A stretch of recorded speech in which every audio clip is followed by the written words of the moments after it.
Tere ilusat esmaspäeva! Mina, Liina Vetik, jagan sulle täna mõtteid sellel teemal, et kuidas tulla toime ülejoovastava või ärevust tekitava koormusega, mis meid kipub tihtipeale kimbutama, eriti kui sul on tegemust näiteks mitme tööga või potentsiaalselt palgatöö ja ettevõttega või siis mitme ettevõttega, kui sul on tegemist sealjuures lisaks veel perega, elukaaslasega, võib-olla mõne hobiga, siis on vaja kodu korras hoida ja nii edasi, nii edasi, nii edasi. Ja vahel on meil tunne, et neid asju on lihtsalt liiga palju ja see tekitab ärevust, see tekitab tohutut pinget, see tekitab niisugust ekstra stressi ja mina siis jagan sulle mõtteid, et kuidas sellistes olukordades toime tulla. Minul on ka 2 ettevõtet, võib-olla sa oled kuulnud, kinnisvaraarendus, lisaks siis coaching koolitus, mentorlusettevõte, kus ma siis ka 2 turul korraga tegutsen, eks.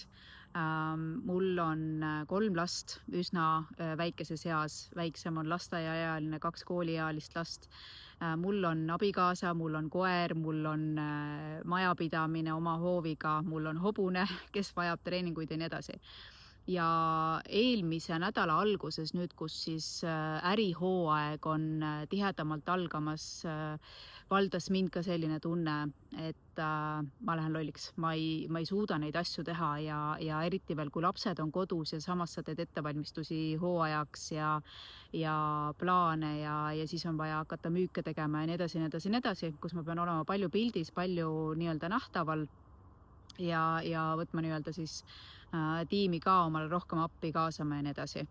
Ja tekkiski selline tunne, et ma ei jõua, ma ei jaksa, ma ei tea, kuidas ma hakkama saan ja mingitel halvematel hetkedel siis, kui sa oled pinges, eriti siis tulevad need kodus välja, on ju, et lapsed tahavad midagi saada, siis sa ütled, ei, ma pean seda tegema ja siis sa plahvatad ja elad võib-olla välja ennast inimeste peal, kelle peal sa võib-olla ei taha neid muidu välja elada, on ju.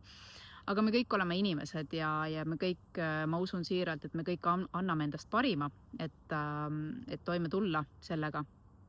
Aga mis on minu jaoks nii-öelda esimest, kui ma märkan, et ma olen ennast üle tõmmanud, tegelikult mitte sellepärast, et mul palju asju oleks, me kõik tegelikult oleme võimelised sellega toime tulema, aga pigem on see, et miks me läheme selle kõigepealt ärevusse, seal taga on hirm, seal taga on kärsitus, seal taga on tegelikult ebapiisavuse muster, mida mina vähemalt enda pealt näen ja kuidas see siis välja paistab.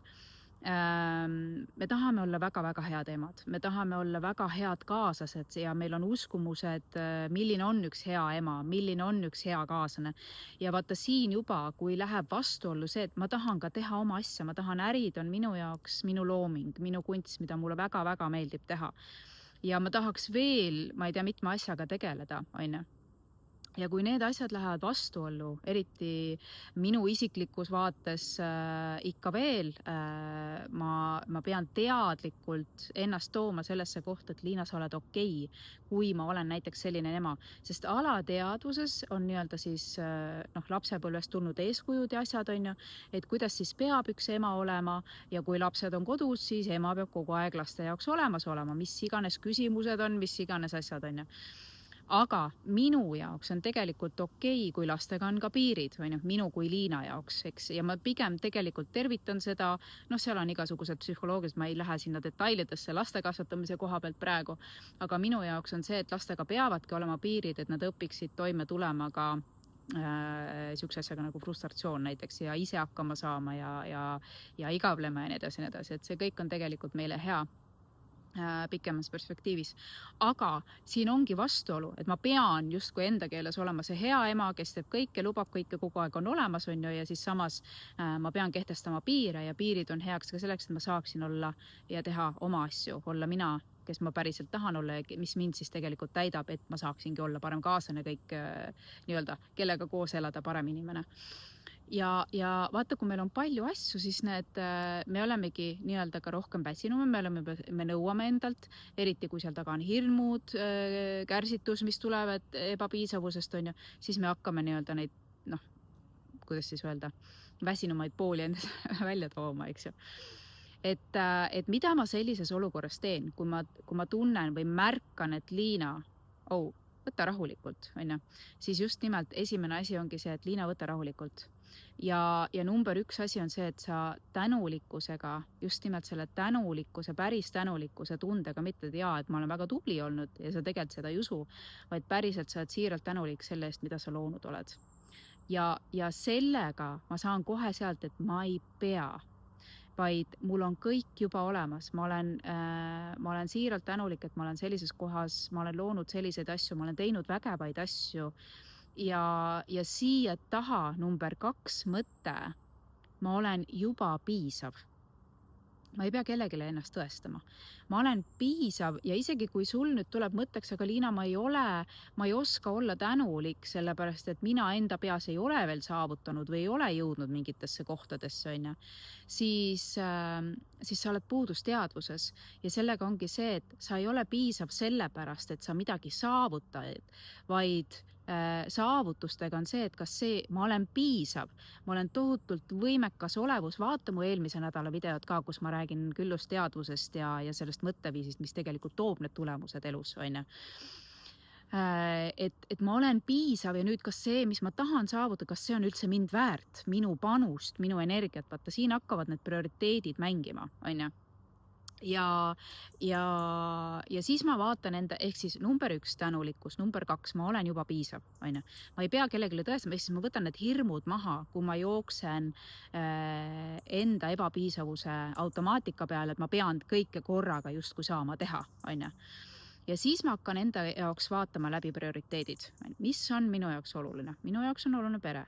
Minu jaoks on oluline ka see, et ma saan luua, ma saan olla mina ise, ma saan luua neid asju, teha neid asju, mis mind seest kutsub ja neid siin ka, mis ma teen, see kutsub mind, ma olen andnud lubadavad ja siin tulevad standardid, on ju. Nii paljud meist mõtlevad seda, et ma pean valima, kas see või teine. Aga sa saad täpselt seda, mis on sinu standardid. Ja kui me räägime edukatest, edumeelsetest inimestest, siis neil on kõrged standardid. See tähendab seda, et neil on elule kõrged ootused. Ja minul endal isiklikult on kõrge ootus see, et minu elus võib olla kõike korraga, on ju. Ja ma ei jätta ennem jonni, kui ma olengi saanud selle kõik korraga. See tähendab seda, et ma saan äri teha, ma saan potentsiaalselt mitut äri teha.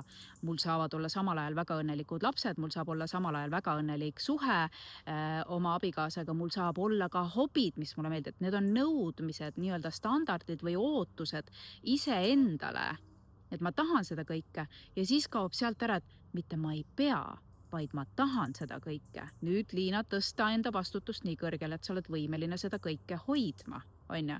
Ja siis kaob see peab ära, okei, nii, ja minu jaoks on need asjad olulised, mida ma nüüd pean tegema, et ma suudan seda kõike hoida, on ju.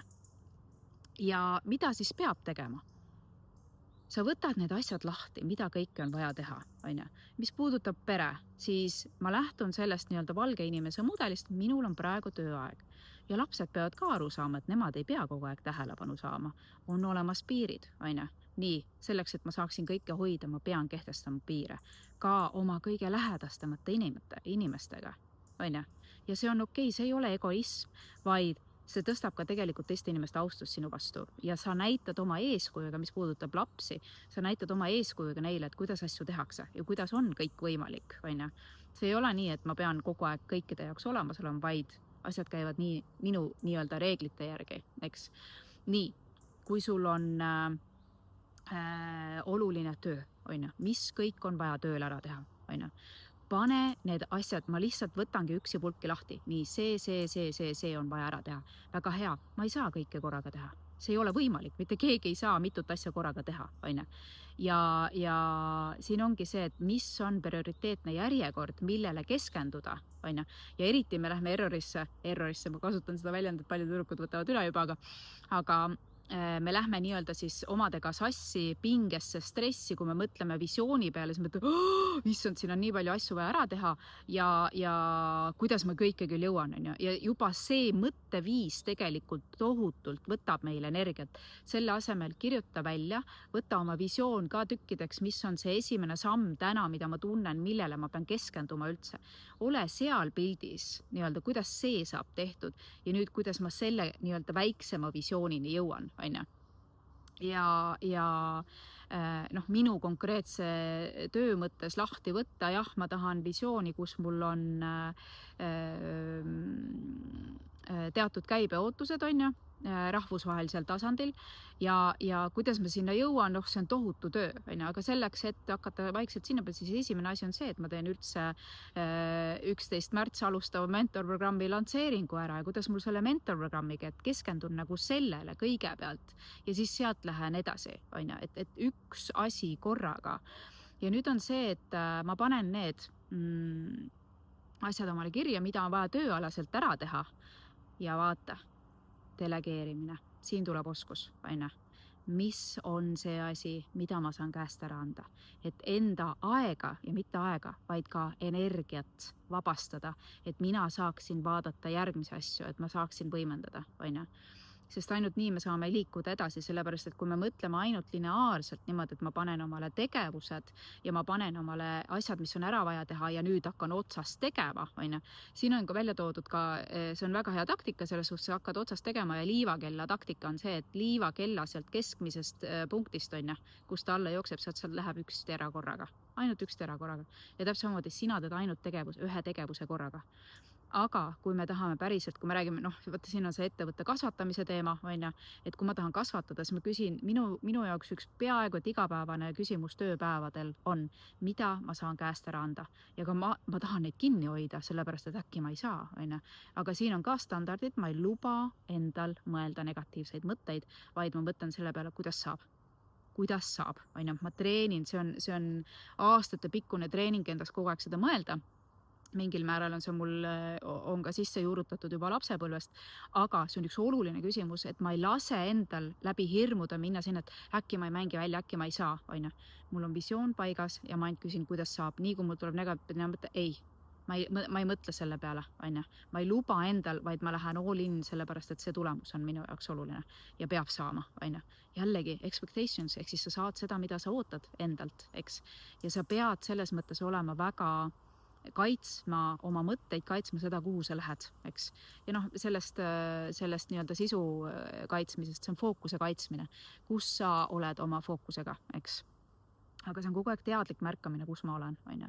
Ja nii ongi, ehk siis standardid paika, need ülesanded paika ja sealt edasi ma saan võimendada läbi selle, et ma hakkan mõtlema, kuidas delegeerida, kuidas neid asju käest ära saada, et ma saaksin siis liikuda edasi suuremalt ja et ma saaksin liikuda edasi ka kiiremini potentsiaalselt ja vabastada enda aega, et ma saan vaadata veel nüüd järgmisi asju, mida jälle on, ehk siis mentorprogrammis räägime ka sellest suures pildis, on ju. Kui sa tahad kasvatada, siin läheb juba väga äriteemaks ära, aga kui sa tahad ise kasvada, kui sa tahad kasvatada, kui sa tahad elus paremaid tulemusi, siis sa pead hakkama mõtlema nagu tegevjuht, mitte nagu spetsialist ja mis seal vahe ongi, valdavalt ongi see, et meid on lapsepõlvest saadik läbi suure süsteemi programmeeritud, et me peame mõtlema nii-öelda lineaarselt, ehk siis üks asi korraga ära teha ja niimoodi. Aga elu ja eriti just viimane ja suur kinnisvaraprojekt, mis meil siin nüüd lõppenud on, sellega ma õppisin tohutult võimendust ja tohutult ka, ühesõnaga seal oli palju iseenda tugevusi ja nii edasi, üks olulisemaid asju, võimendust, delegeerimine ja lasta teistel teha, et sina saaksid hoida seda visiooni, et kui oluline roll see tegelikult on, see visiooni hoidmine. Kui alguses mul on palju heidetud ette lapsepõlvest, et Liina, sa muudkui unistad, aga lõpuks on see, et see viib tulemusteni. Et see töö, mida mina ikkagi kogu aeg, mul on meeldinud seda teha siiamaani ja ma saan aina rohkem aru, kui tähtis on kaitsta enda fookust, just olla selles pildis, mida siis tegelikult tahad luua. Ja tegutsedes sinna poole, aga efektiivselt, mitte ennast läbi põletades, vaata, siin on vahe, kas ma tegutsen nagu selle hea energia inspiratsiooni pealt, ma tean, mis asjad on vaja ära teha, või ma mõtlen üle oma selle eesajuga ja sealt tekibki see pinge ja stress, et liiga palju asju on. Ma mõtlen, sest see hakkab hirmu pealt tootma.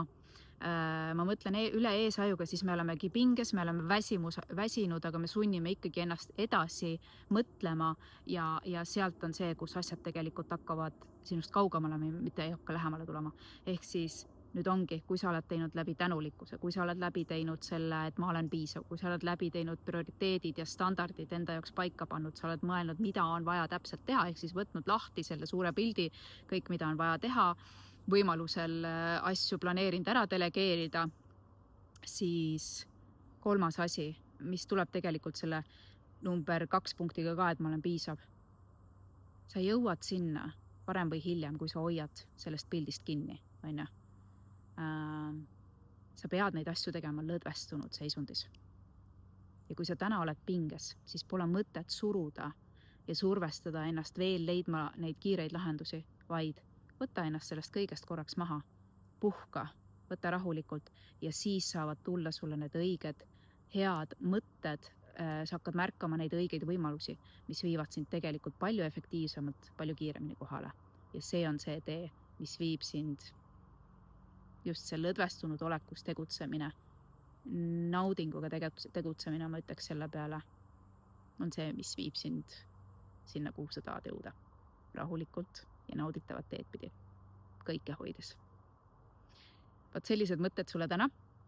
Soovin sulle ilusat alanud nädalat. Mentorprogramm on avatud, alustame 11. september, kes tahab olla selles energias ja mõelda suures pildis ja õppida kõiki neid süsteeme, mida siis mina enda heaolu jaoks loon, siis oled oodatud, pane kirja. Mentorprogrammi info saad sa kõik selle video alt kätte. Ilusat alanud nädalat. Tšau, tšau.